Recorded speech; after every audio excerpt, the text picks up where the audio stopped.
শুনলাম মন্ত্রী চন্দ্রনাথ সিনহা কোটি কোটি টাকা দুর্নীতি দায়ে যেটা কেস হয়েছিল সেই কেসে নাকি বেল পেয়েছে।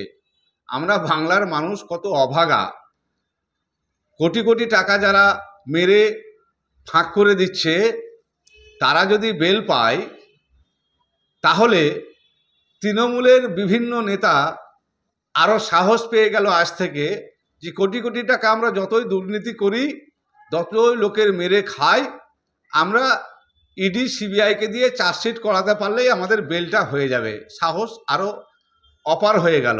আমরা একটা কথা বারবার বলি যে দিদিমণির দল এবং মোদিজির দল এপিট আর ওপিট পয়সার, দুটোই সেটিং পার্টি।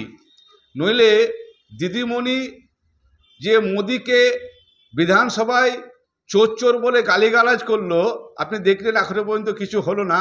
ওই একই ঘটনায় আমাদের রাহুল গান্ধী চোর চোর বলেছিল বলে তার সাংসদ পদ চলে গেছিল, কিন্তু দিদিমণির কিছু হবে না। এটাই হলো সেটিং।